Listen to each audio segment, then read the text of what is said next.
Into things and to beings. Good evening.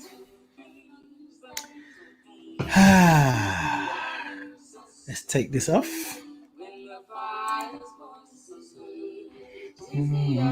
Sister's breath in the waters of the waters. Breathe. Take a breath.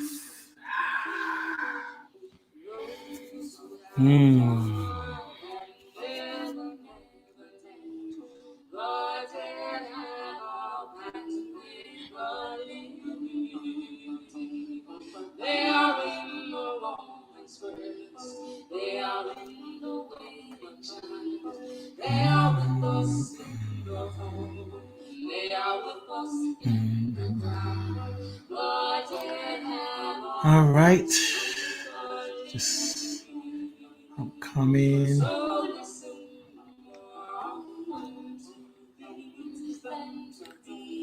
All right, just making sure all the devices are working. Yeah, we're good. We're good. We're good. All right, just making sure all the devices. Okay, you don't need to hear that.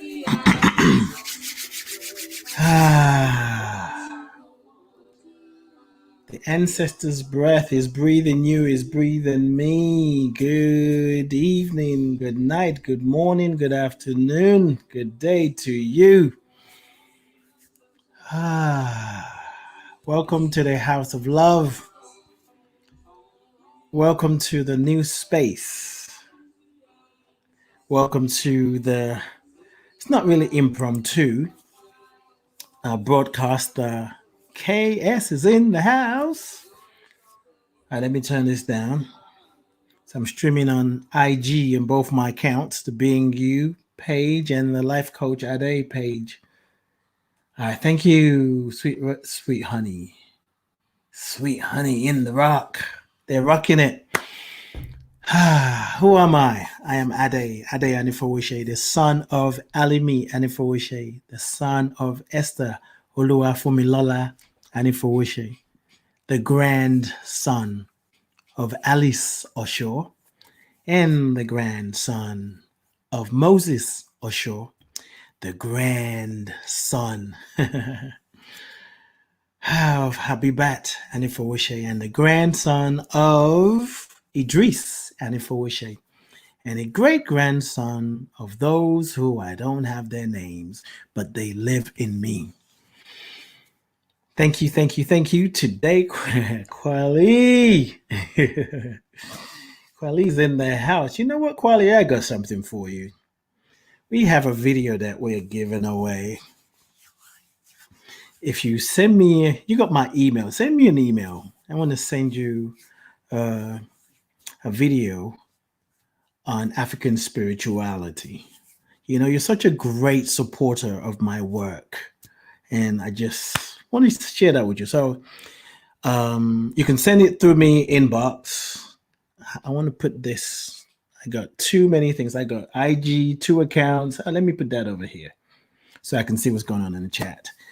So, Kwali, yes, send me your mailing address. I want to send you a DVD on African spirituality.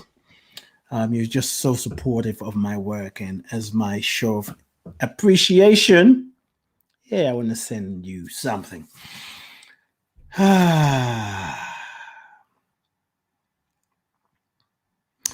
So, we're talking about, what are we talking about? I don't know. So, I'm going to give you a backstory. So, backstory, some of you know, some of you don't know. If you're watching for the first time, I'm going to catch you up, like they say, representing our ancestors, representing our stories. It's a 3-part series of connecting us, reconnecting us, aligning us with the truth of our being, with our ancestors, creating the space for us to heal and remember where we came from and whose we are. So we had part 1 in April, about a few weeks ago, April 24th, and part 2 is May 15th. The theme for part 2 is telling a new story. To find out more, go to bit.ly, bit.ly /represent stories, bit.ly /represent stories. That will take you to the page.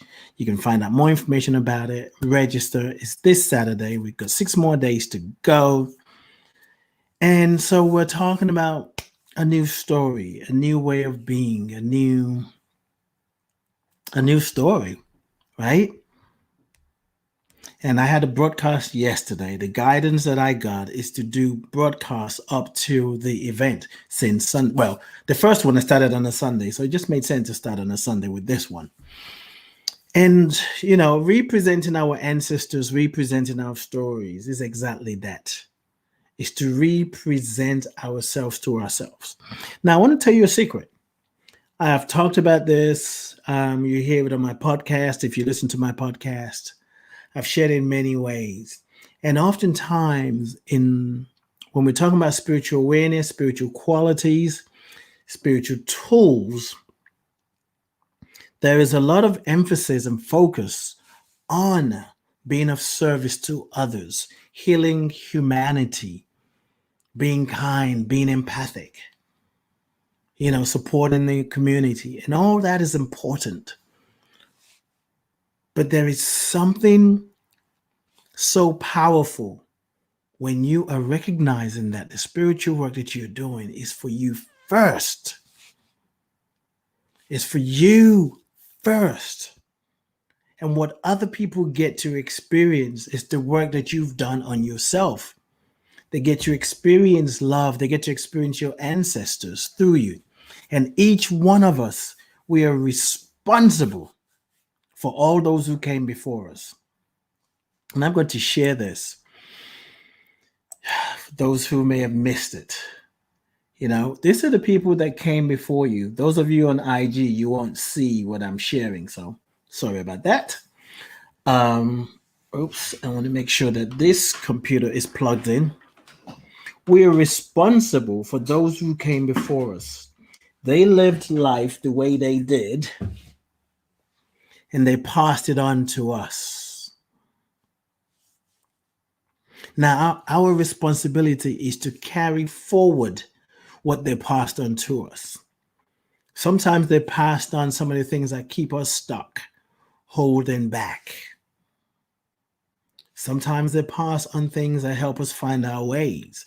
So for those of you on IG, this is a graphic that we created that just shows the numbers of people that came before you. So if you go with first generation, your parents, second generation, your grandparents, the third generation, your great grandparents, and you just keep going back. So the third generation, you got eight great grandparents, whether you know them or not, whether you know their names or not. You go back 8 generations, you have 256 people standing behind you, walking with you, living in you, living as you. If you go back 10 generations, you have 1,024 people that came together for you to be here today. So the languages that they spoke, the food they ate, the way they see the world, the people they interacted with, that gave birth to you, all of that soul imprint, that energetic imprint lives in you. If you go back 12 generations, you have 4,096 people standing behind you, standing within you. We have a responsibility to that, not like an obligation. You are the next line. I am the next line of transformation. It's like a seed. Every seed has within it everything it would need to become an orchard. So a seed, can you imagine a seed saying, I don't know if I have what it takes to be a tree, to be an orchard, to grow some fruit. That's not for us to worry about and think about. So I have had 2 beautiful conversations today before this live. And the last one we were talking about what it means when we, especially when we say we trust in God. What does it mean when you say you trust in God? Does your trust in God show up in how you live on a daily basis? Does your faith in God, in the divine, in the universe, your relationship with your spiritual guide, does it influence the actions you take, the food you eat, how you love your children, how you love your lover, your beloved, your husband, your wife? When you're driving and there's traffic and you're late for work, does it show up in how you're moving through your day? And I was sharing with my friend, get a little bit transparent here. Like yesterday was the first time I did the live for part 2 of representing our stories. And I had some things I wanted to share, which I did share. And I wrote some things down beforehand. There was a time when I was writing it, I kept feeling like, okay, you're doing too much, you're over planning. And there's nothing wrong with planning, but we all must know ourselves. And what Spirit was leading me to do is to come on, have the little information, things that I need people to remember, like how people can find out more about representing our stories, representing our ancestors, what time, what date, to remember, to have that in front of me. And the poem that I wrote, the poem I read, or story I read yesterday about the 2 babies, that was something that I was feeling in me to share, which I did share. But I noticed there was a part of me that was like, oh, what am I going to say? What am I going to talk about? And all of that, it's okay when we're telling a new story. We are all creative beings. And we are here to tell a new story. To tell a new story, to tell an inspiring story. Sometimes our stories are not inspiring. Sometimes our stories are depressing. Sometimes the story we're telling the story that we've told over and over and over and over. And we tell those stories because, one, it makes us safe. Or sometimes if we tell the same stories of what they did to us, what happened to me, if we keep telling that story, then we get to stay the same. So the representing our ancestors, representing our stories, is about changing the narrative. It's about telling stories that reflect our spiritual identity, your spiritual identity, my spiritual identity. Who are you? When you go beyond your name, who are you? When you go beyond being an uncle, an auntie, a brother, a sister, a father, a mother, a cousin, a niece, a nephew, when you go beyond your skin color, when you go beyond where you're from, when you go beyond the land that you're living in right now, who are you? Did your story begin when you came out of the birth canal? Did your story begin when the egg and the sperm came together? Was that the beginning of you? Or was a part of you in the sperm and a part of you was in the egg and they came together and then the fullness of you came through? Or is there a part of you that always existed? That's what I believe. The part of us that's always alive, that already and always existed, always is connected to the infinite, to the divine, to all those who came before us, behind us. And within you, that part of you that is eternal has a story, has a message, has things to share with other people. And your freedom, your liberation depends on you telling that story. Think about, I don't know if they still do American Idol now. They used to do it, they do it here too in UK. But American Idol, American Got Talent, UK Got Talent, they got all those things that they're doing. So you think you can dance. What's the other one where the mentors have to turn the chair out? The Voice. You have The Voice UK. You notice what they do when they bring some of them on? They tell you about, they do what they call a package, I think they call it. And they tell their story. They talk about growing up in a single parent family, or maybe their mother or their father died at a certain time, or how they struggled to get to school. Maybe they walked to school with no shoes on, like our parents used to tell us. They tell you a story. And by listening to their story, you feel like you know this person. Somehow you start to root for them. And most of the time, the contestants that they tell their story, that we get to experience their story, often they go on to several steps. The ones who bring laughter and silliness, we don't get to hear their stories. Why are they telling us stories? Because they're trying to build a connection. Many people are doing evil things because they're not connected to another. We mistreat one another when we don't feel connected to them. When we feel connected to another, it's hard to hurt them. We want to heal them. We want to share the good news with them. We want to tell them about a video we watched.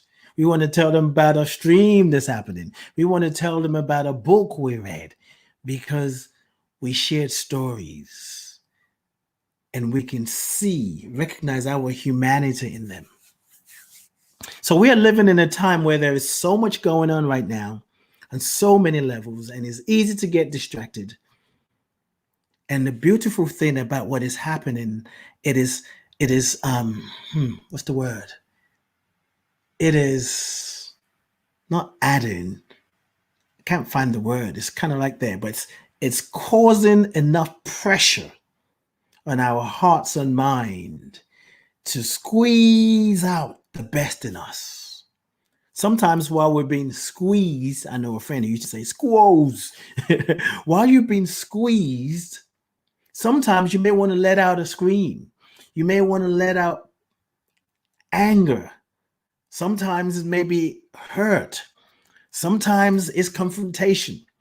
But if you continue to if you give yourself permission to be squeezed and squoze, squeezed, after a while, the genius in you would find an outlet, because life is happening. There's a lot of things going on, whether to take the vaccine or not. Why haven't you taken it? First, it was like, this is happening. This is whatever. It's a pandemic or pandemic. Now, I don't want to be in a lockdown. People protesting. People saying they're stupid. They're idiots, or whatever the case may be.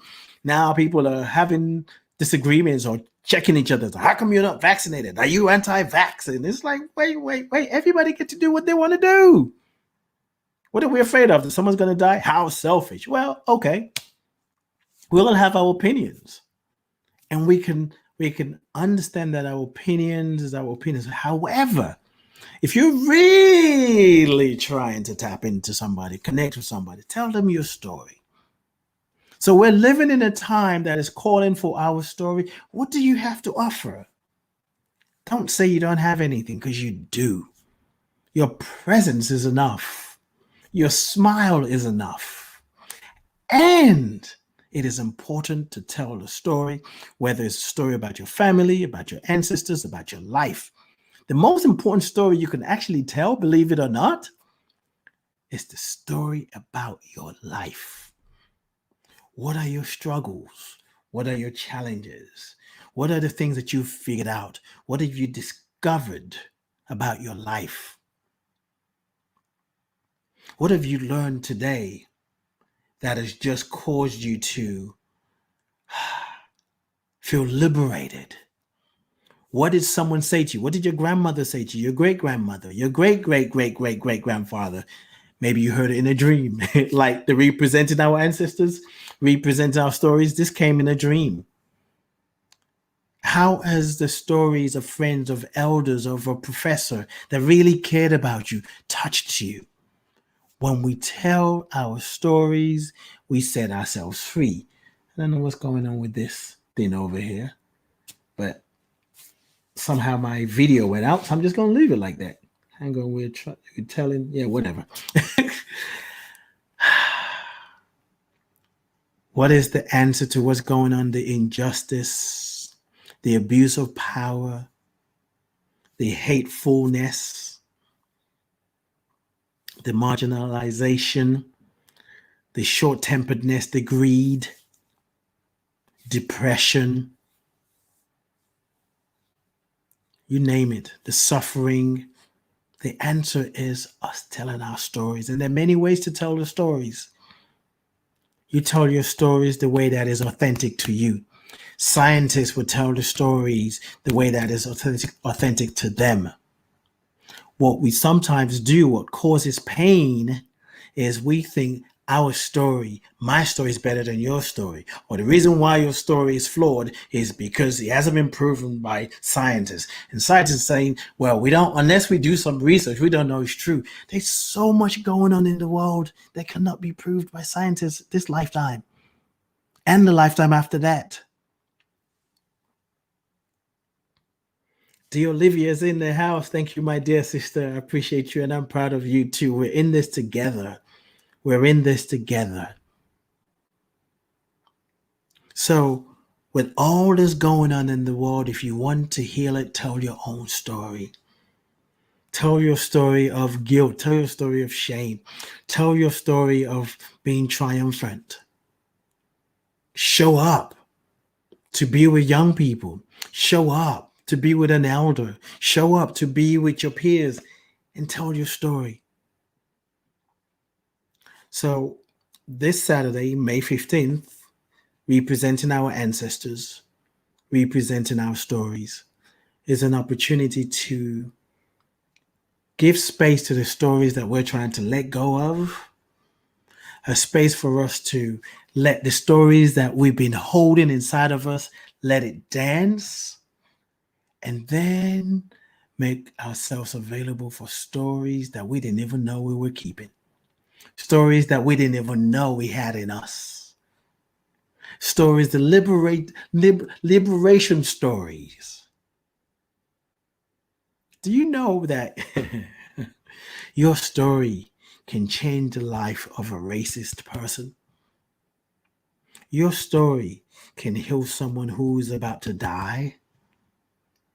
Your story can support somebody in making a U-turn from being depressed to now expressing the essence of who they are.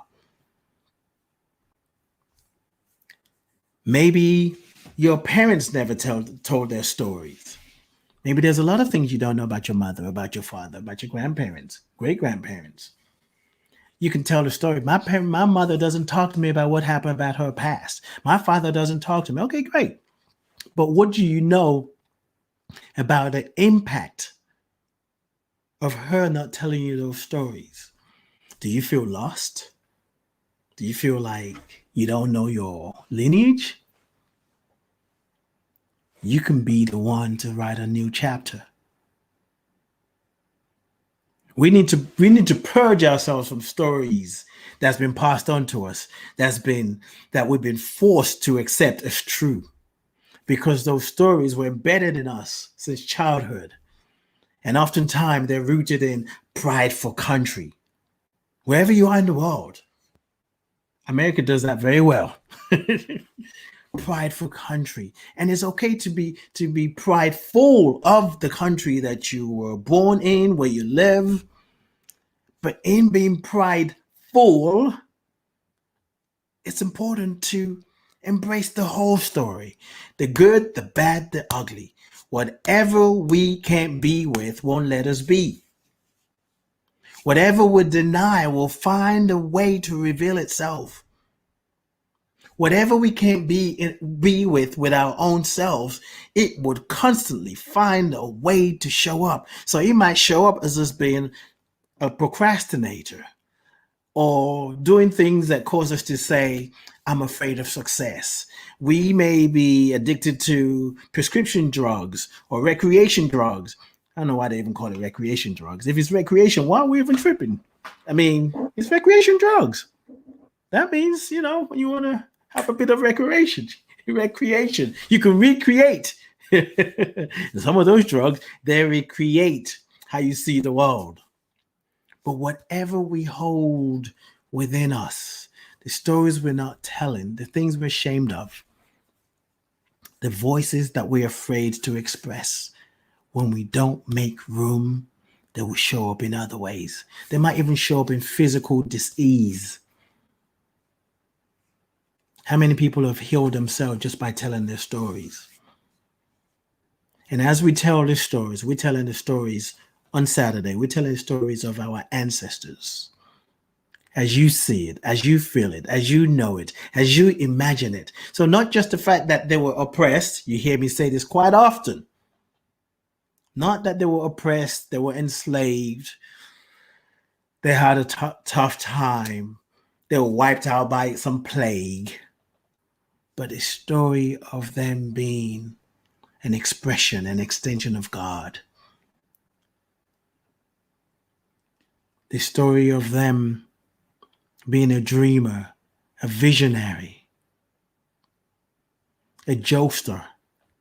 You know, some of the things we're doing today, our ancestors did it many generations ago.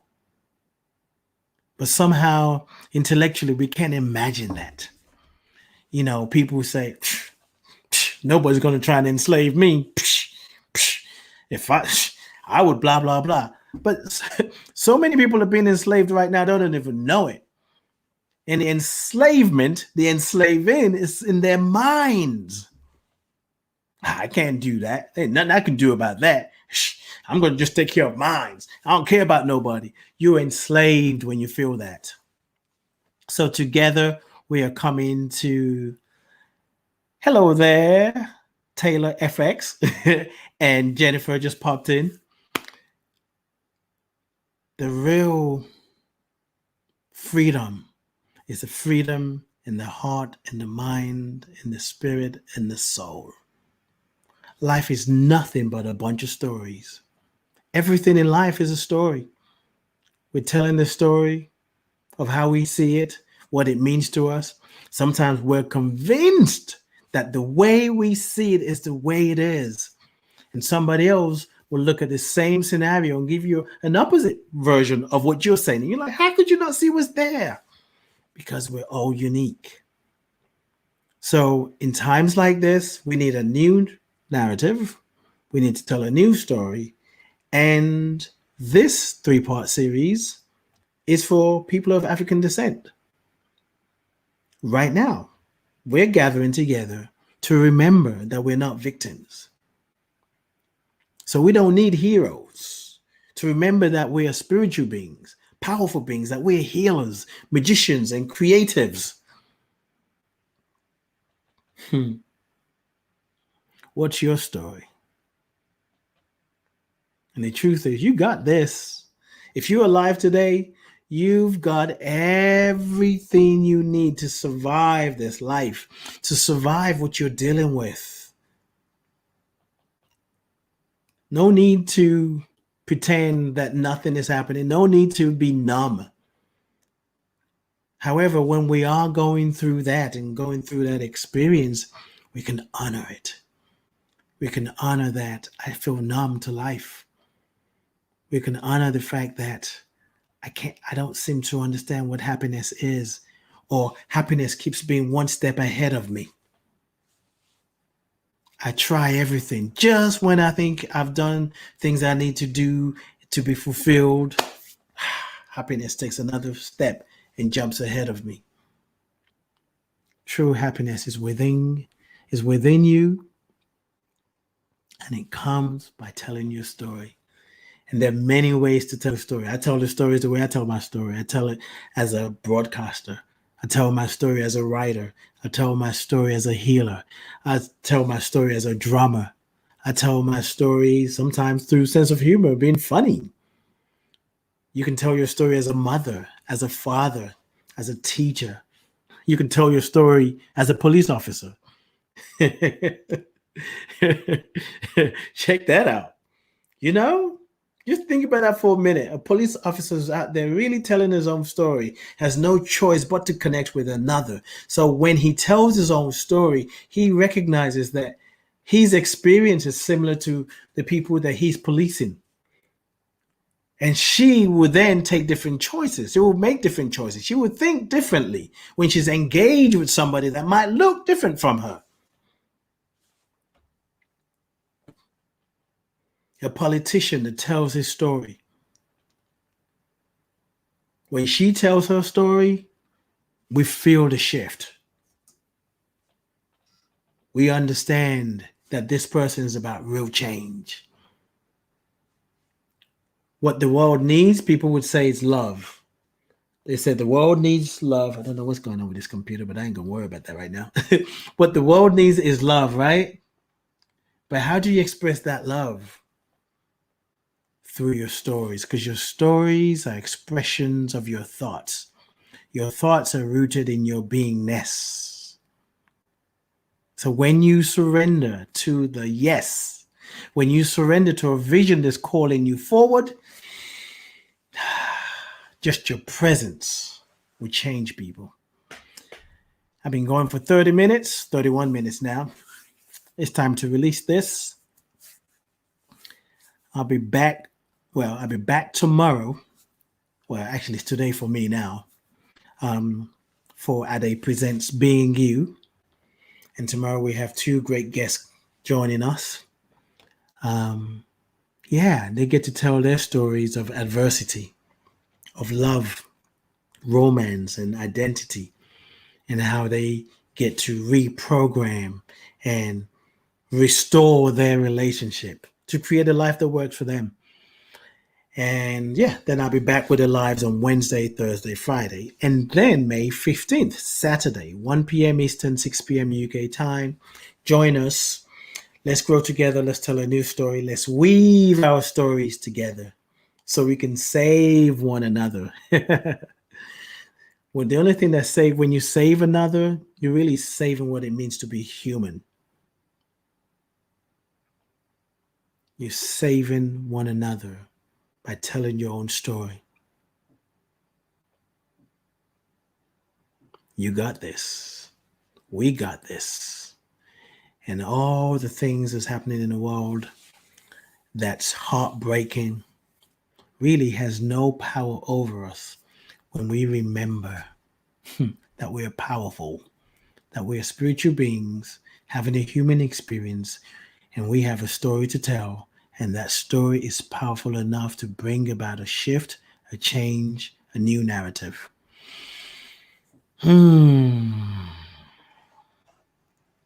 Remember, take this visual to bed with you. You're not alone. You are not alone. You are never alone. You cannot be alone. You've heard me say this. You are the selfie of your ancestors. So you want to know what your ancestors look like? Look in the mirror. And they're passing life and wisdom and dreams onto you. Like you're the next in line. So go to bit.ly/represent stories or represent stories, however that feels for you. For me, I mean this representing thing. bit.ly/represent stories. Register, join us on Saturday. My brother's going to be there. My brother Masanko from Malawi, who also lives he used to live in America, but now he goes back and forth. He's a professional storyteller, a drummer as well. And so, I am looking forward to what we're creating together. Anyway, I love you. I bless you. I appreciate you. And I thank God for you. Hello there, my dear sister, Virtual Office Center. Thank you for being here. And of course, I invite you to share this broadcast, to like it, because when you like it, you tell the algorithm, you need to pay attention to this. When you share it, you're telling the algorithm, not only do you have to pay attention to this, let other people know about this. And you also get to let other people know about this. There are too many people, believe it or not, they're feeling like, I don't know what's going on. And they would can listen to this and go, oh, wow, I feel something shift in me. I see some of the feedbacks, emails, or things that happen. And people are like, when I watched it, I knew I needed to be part of this gathering. So we're in it together. Let's join forces. I'm out of here. Peace and blessings. See you tomorrow, 6 p.m. UK time, 1 p.m. Eastern. Thank you, Quali. Thank you, dear Olivia. All the other silent listeners. Electra, my dear sister on Instagram. Thank you. Thank you. Love you.